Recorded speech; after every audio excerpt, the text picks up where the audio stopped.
Hello and welcome to VOA's Red Carpet. My name is Jackson Vunganyi. Thank you so much for joining us today. On this episode of Red Carpet, we have a hit Mozambican soap opera winning audiences. And we speak to Cecily Habimana, the fashion designer behind the So Much Soul conference, and Zamrock legends, which are back after 40 years. Let's get on with the show. And let's start the show with some highlights of the latest entertainment news from around the world. In music news, Grammy-winning Nigerian singer Burna Boy's new album, I Told Them, hit number 2 on the US Apple Music chart, tying Davido's Timeless as the highest-peaking African project in the history of the chart. Burna Boy broke the record he set with his 2022 album, Love Damini, which peaked at number 2. In sports news, tennis great Serena Williams has given birth to her second child, a girl named Adira River Ohanian, and along with husband Alexis Ohanian, welcomed the new arrival in social media posts. The 23-time Grand Slam champion, who said she was evolving away from tennis after last year's US Open, confirmed on the red carpet at the Met Gala in New York in May that she was expecting a baby number 2. And let's get to some music news. After nearly 4 decades in oblivion, the Zambian psychedelic rock band that mesmerized audiences in the 1970s are back with a new album. Here is more. It's been nearly 4 decades since this Zambian psychedelic rock band were mesmerizing audiences. But now, which are back with a new album and plans to make the little-known Zamrock genre famous across the world. It's something different. It's unique to Zambia. The band, whose name is an acronym of We Intend to Cause Havoc, is led by 71-year-old lead vocalist Emmanuel Jagari Chanda. Can this thing grow to a level where whoever comes to Zambia says, where can I listen to Zamrock? Do you still have bands that are still playing Zamrock? That's the kind of legacy that I would like to leave. In the 1960s and 70s, young Zambians, like the rest of the world, were listening to UK and US rock music on vinyl and the radio. My only brother.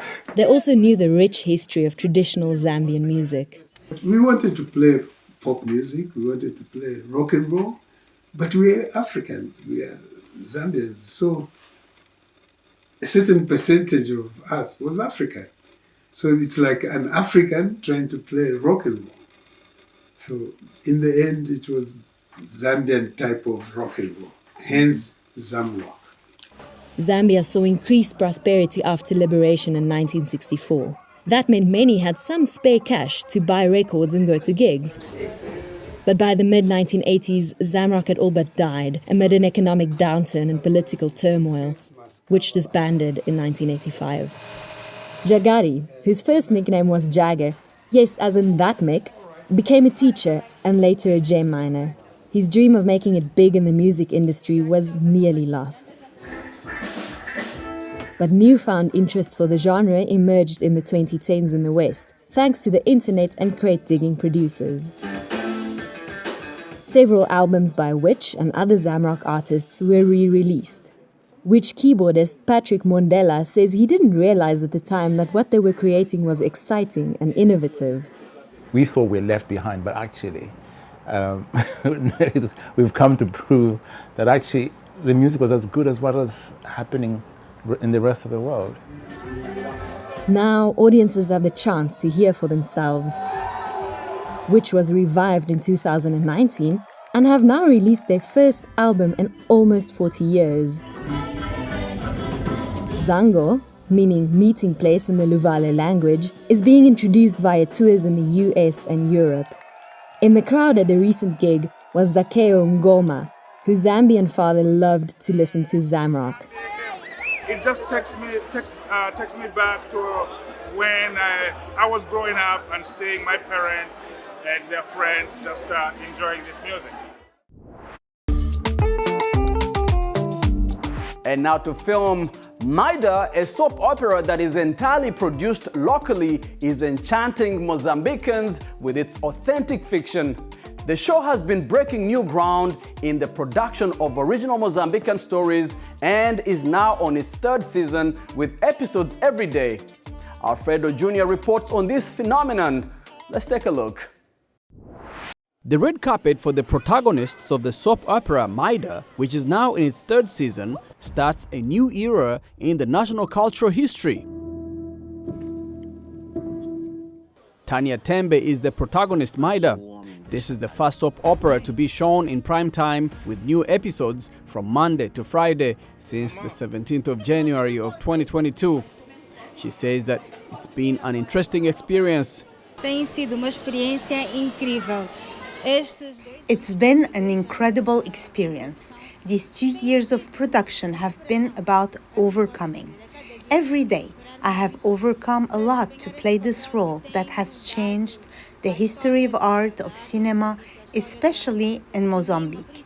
I feel that young Mozambicans can find themselves in Maida, not just young people, but children, teenagers, and even older people. Até os mais velhos.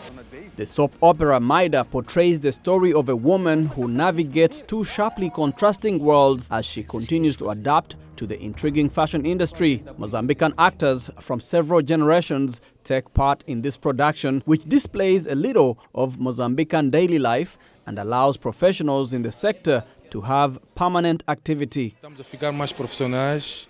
We are attracting more professionals. It's a sign that we get talents in terms of production, management, etc. It's possible to make fiction here in the country, and Maida's soap opera is providing that. Esse é o sinal de que This is the beginning. After this soap opera, more will come, essa novela acredito eu que virão muitas mais with more jobs for many other actors, because it's not just us. outros atores que não somos só nós. Bom, são daquelas coisas que muitas vezes a gente diz graças a Deus, né? It is one of those things that we can often say, thank God. We've been in this fight for the arts for a long time and nothing ever happened. Thank God for this opportunity. So we'll have more people involved because the production is very big. So I believe it's an asset for every actor. Acredito que é uma mais-valia para todo ator sonhador. The soap opera, which has already won the hearts of Mozambicans, has been dubbed into the French language and is transmitted in 6 countries, including Niger, Mali, Ivory Coast, Haiti, Madagascar, and Congo. The quality of the production has attracted interest from other markets, with particular emphasis on participation in international awards such as the International Emmy Awards in the US and the Africa Magic Viewers' Choice Awards in Nigeria. And now let's get into some fashion.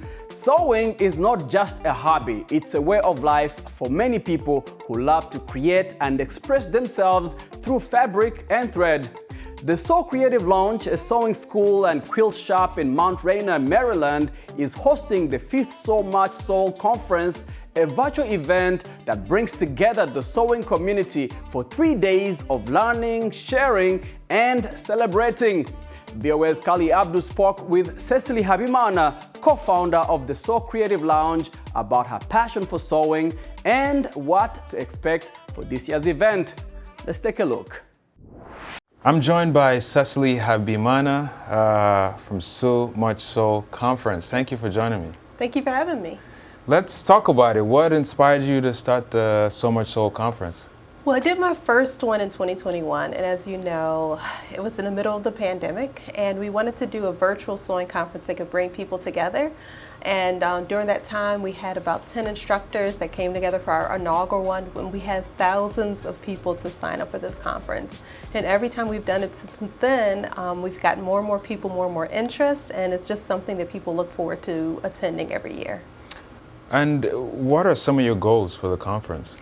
It's really to engage our community and to find other people who are interested. A lot of times we have our members and we have people who attend the conference that say, I just was looking for something like this. I was looking for a community to learn and to sew with, and so we want to continue to serve. It's our mission to teach the world to sew one stitch at a time, and the So Much Sew Conference is one way that we do that.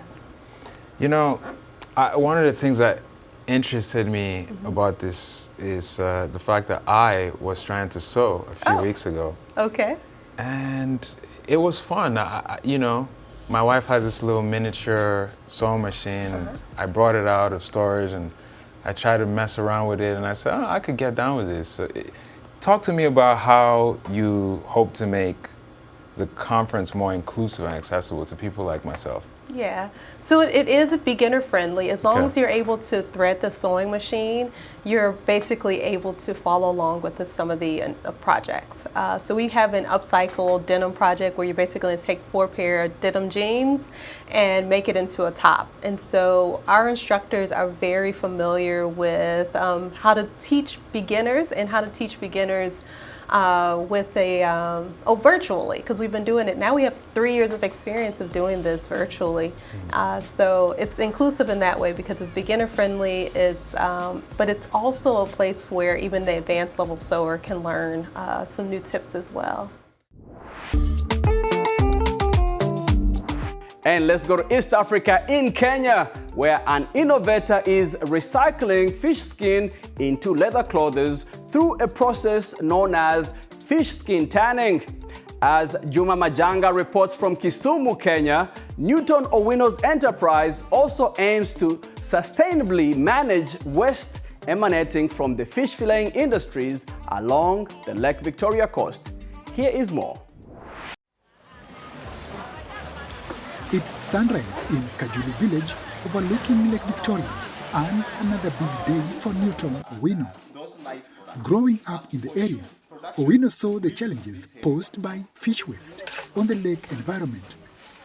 Today, he recycles discarded fish skins, turning them into leather products like hats and shoes that are exported to fashion markets in the United States and Europe. I came from a school of thought that environmental solutions can only be found locally. You don't need to solve it from outside. You can only look for local solutions to your problems.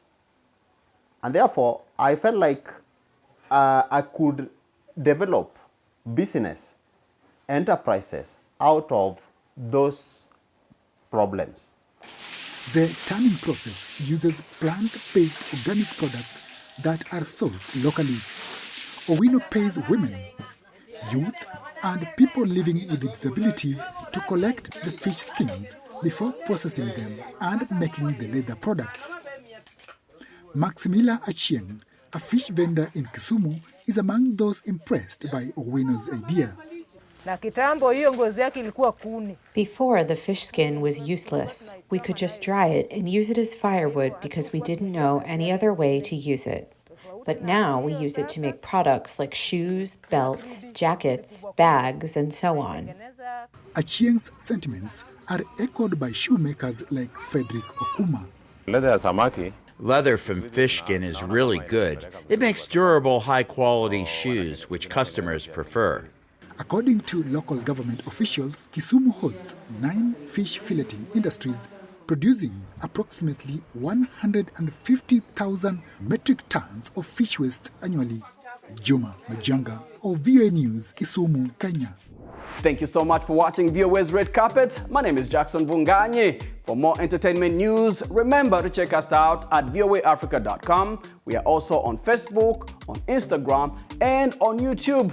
Don't forget to like, to share, and to subscribe. Until next time, goodbye everyone.